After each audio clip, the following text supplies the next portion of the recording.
All right, so this is my second book review of Atomic Habits. I read 35 through 72, pages 35 through 72 yesterday. I'm going to make it a thing from now on every single day as a non negotiable to read in the quantity to finish a book a week. So Atomic Habits is about 300 pages. I don't remember the exact number, but when I divided it by seven, it was 37 pages a day. I ended up reading it for the first 2 days. I read like 10 and then like 15 pages. Um, and then I missed 2 days, which I'm taking accountability for that. I want to be transparent with you guys. I am human. I mess up on things. But the important thing is to, acknowledge those things, be honest to yourself about it, and then move forward. And make sure to prevent that from happening again. I also want to be honest about yesterday. I didn't really dial anywhere near as much as I need to be. In fact, I think I dialed like 10 people at an appointment. I ended up going to Chick-fil-A, wasting like $10 on food. And then I watched YouTube and played Clash of Clans for like 3 hours. Probably even more than that, probably like four. So, you know, like I said, I want this to be a documentation and a transparent thing, especially because I want to look back on this in, 3, 4, 5, 10 years or whatever, and see how far I've come and that I've grown as a person. So, yesterday wasn't the best day for me. I really missed out on a lot of dialing. I didn't really get what I needed to get done. Um, the only productive thing I really did was work. And last night I read my book when I got home. Um, so, anyways, that's besides the point. This video is about what I'm learning from the book Atomic Habits by shit. I always forget the name. Atomic Habits. James Clear. It's by James Clear. So, yesterday I read pages 35 through 72. So today being Thursday, from next Wednesday till next Thursday or Wednesday, I'll be done with that book and I'll be moving on to the next. So just to go over what I learned in this book, some very important takeaways for me. I had mentioned in the last one I talked about how identity is a really huge thing, right? So they kind of go over in this section of the book about how there's two essential factors to forming a habit. One is the identity of believing that you are that person, you are becoming that person, not that you are trying to do something or you're trying to quit something. And the other is the actual, action of doing that task to reinforce it. And it's a perpetual field, right? Or a perpetual cycle. So on one hand, I can use the gym as an example, right? The gym to go to the gym, you need to have the motivation to go there, and a lot of that can kind of stem from having the identity of like, okay, I'm an athlete now. I even wrote it this morning as a reminder in my phone when I woke up, like, get up, you're an athlete. What do athletes do? They go to the gym, right? I'm an athlete now. I'm not trying to become an athlete. I'm an athlete. I do what athletes do. So I go to the gym, and then when I get to the gym, I'm performing the action of working out, right? I perform that action of working out, and that creates a cycle. So first, you have the identity of I'm an athlete, which causes you to go to the gym and perform the action. Then you perform the action of going to the gym and working out, and that's reinforcing the action of you are an athlete. You just worked out, so you are contributing to being an athlete. That's who you are, and it reinforces the idea of that is who you are. So let me read a couple points I wrote down. I take notes through these books here in my notebook on everything, and they break it down, into a two-step process. So one, decide the type of person that you want to be, which is taking on that identity. Do you want to be a streamer? Do you want to be a business person? Do you want to be a musician, an artist, an athlete, whatever it may be? And then the second is prove it to yourself with small wins. And there was a way in the book that they described it that I really liked, which was talking about an election type system, right? Every decision you make is a vote towards that becoming part of your identity. So if you make the decision to go to the gym, that's another vote being cast towards you are an athlete and reinforcing that idea into your brain. We're not born, um, you know, with certain habits. We learn things over time and they slowly develop into either good or bad habits. It just depends on what you've reinforced over the ideas of your life. So, they said something in the book that I really liked is it sticks with me a lot is the focus should always be on becoming that type of person, not getting the particular outcome, right? So I always like to use the gym because it's an easy example, and I'm still learning to talk on camera. Um, so instead of focusing with the gym, everyone wants to have like a nice physique, a V taper, an aesthetic body, six pack abs, um, whatever it may be. Everyone goes to the gym focusing on the goal. This is how much closer I am to having six pack abs, or having a nice body, um, yada yada yada. uh, or like in business, it could be, I want to make $50,000 a month, which I said that 2 videos ago. I want to do $50,000 a month in the next 2 months. But you forget the identity side of it, right? We talked about in the last video how there's 3 rings of forming a habit. It's the identity, the action taken, and the goal setting. And everyone forgets the identity part. For what I've been learning recently, that's the most important and effective aspect of it, because that's what gets you performing the action that reinforces that idea. So, and then for the gym, for example, instead of focusing on getting that physique, the focus should be becoming an athlete. Or for business, the focus should be becoming a successful business owner, not making a certain amount of money, not having a certain physique, becoming the identity of the person that you want to become. For me, I want to become a billionaire.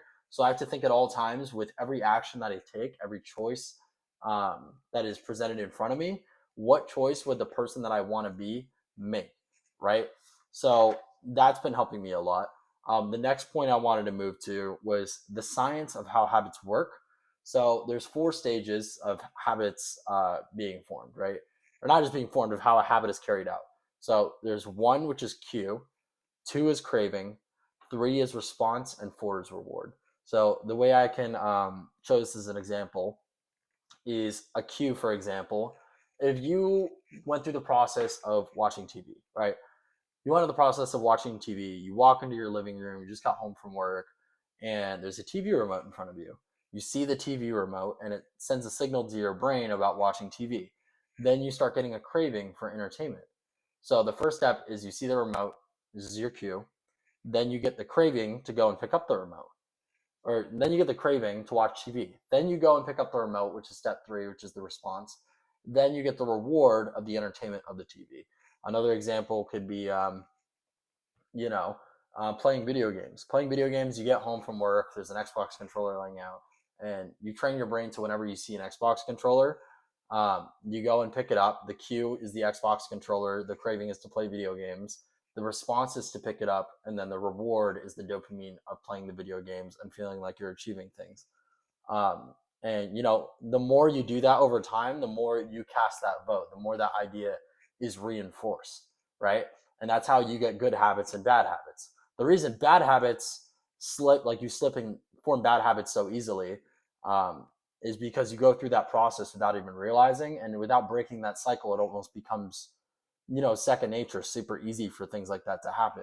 And half the time you're not even thinking. When you go to pick up a remote to watch TV, you don't think anything. You just picked up the remote, you watch TV, and now you're being entertained, right? You don't think about that 4-step process because it happens in 3 seconds like that. The next point I wanted to hit on that would be really valuable to you guys is the neurological habit feedback loop, which is the rotation of those 4 things happening throughout your life all the time, right? Cue, craving, response, reward. It all goes in a cycle, and it's broken up into 2 phases. So there's the problem phase, which is cue and craving, right? You walk into the living room, you see the remote, that's the cue, right? You have a craving to watch TV. Now you have, that problem. I need to be entertained. I want to watch TV. So then you go about the solution, right? There's the response and the reward. So how do I solve this problem of I want to be entertained? I see the remote. I want to watch TV.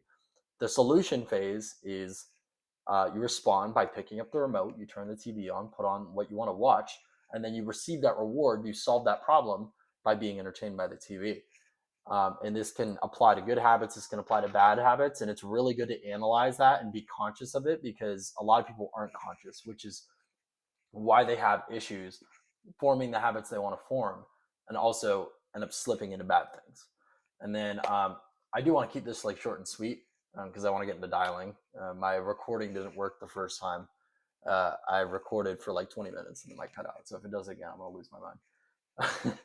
But last thing I wanted to touch on was how to create good habits and how to break bad habits. So they describe these in 4 laws, right? there's the first law, which we went over, which is Q, and that's about making it obvious, right? This is on creating a good habit. Make it obvious. If you want to go to the gym, maybe it'll take, um, putting your shoes in front of your bed every morning, like when you normally have them on a shoe rack. Put something in front of you to remind you that it's there, so you don't forget about it. And then make it attractive. Um, Instead of dreading going to the gym, the whole process of going to the gym, break it down into simple steps. And this kind of ties into the next thing as well. Um, but it can be attractive as, instead of thinking of the big hard thing, I don't know, I said that. Instead of thinking of like the difficult decision to drag yourself to the gym, make it easy steps. And the next thing is also easy. So these tie hand in hand of, instead of thinking going to the gym, be like, okay, well, all I got to do is, put some clothes on. Let me put some clothes on. And then next thing is, okay, all I got to do is put some socks on. All I got to do is fill up my water bottle. All I got to do is put shoes on. All I got to do is get in my car. All I got to do is drive. Now you're at the gym, right? And you broke it up into a lot of simple things instead of being like, I have to go to the gym. I'm going to put it off, blah, blah, blah. Going to the gym is going to suck, thinking about how going there and lifting weights is going to be painful and hard. Instead, you break it up into, dude, all I got to do is put my shoes on. All I got to do is fill up a water bottle. Like, all of that is easy. It's one step after another. And the last thing is make it satisfying, right? Make it rewarding. Another thing that I've heard being preached a lot, specifically with like things like the gym or building a business, is um, when you're first starting out, you're not going to change overnight. And they talk about this earlier in the book, like little, changes are always a lot better if they're consistent over time, and have enormous impact than trying to completely change who you are on a dime in like a week, because then you're going to burn out because it's a completely different lifestyle than what you lived before. And you're going to have that issue over and over again. So, I mean, even at the gym recently, I'll be transparent. Eddie and I started going back to the gym about 3 or 4 days ago. And every day we've gone to the gym, I've had my normal workout routine that I normally do, and I haven't completed it once. I just haven't. Eddie finishes early, but also, um, you know, like I almost want to say I'm making it easy for myself at the beginning, because I know if I go really hard and I exhaust my body at the beginning, I'm still getting a good workout. Don't get me wrong. Like, there's things like abs I'm skipping, but I want to make it like, so I know I'll be consistent with it, where it's easy enough where it's not scaring me to not go, right? So I'm making it easy at the beginning, and then I'll slowly build it up. That's how I first got consistent in the gym, to the point where I was going 7 days a week for 6 months. Um, of making it really easy at the start. It could even be like 2 days a week that you start going to the gym, and then after a couple of weeks you do three. Maybe after a month you do four. A couple months you do five. But it becomes a habit at that point, where when you're increasing the days, it's just another day and it gets easier. And I know that's what made me successful at being persistent in the gym in the past. So, do I take shame in like skipping things? Yes, a little, but I know in the long run it'll be worth it, because I will stay consistent and it'll be a better effect. So, and then I also wanted to talk about how to break a bad habit. I like to use the example of video games for me, because that was a really bad addiction I had like 2 years ago. And for these, they talk about inversing these laws. So the inversion of the first law is Q, right? Q, make it invisible. Make it so you don't see it. Make it so you're not reminded of it. To go back to the video game example, the controller, don't leave the controller out. To go to the TV example, don't leave the remote out. Like, don't leave things out that when you see it, it activates the craving, right? Because it all comes from a cue. There's something that cues you to do that bad thing. So make it invisible. For me with video games, um, I would like put my computer away, or just like move stuff out of the way that when I see it, it entices me to do stuff I don't want to do. The second thing is the inversion of the second, which is craving, making it unattractive, right? You make it unattractive. But there's a lot of different ways you can do it. But for me, I think, what did I do for video games? For making it unattractive, it's kind of like a tie into making it difficult as well. But I had a bunch of business stuff up on my screen, and I also had what was it?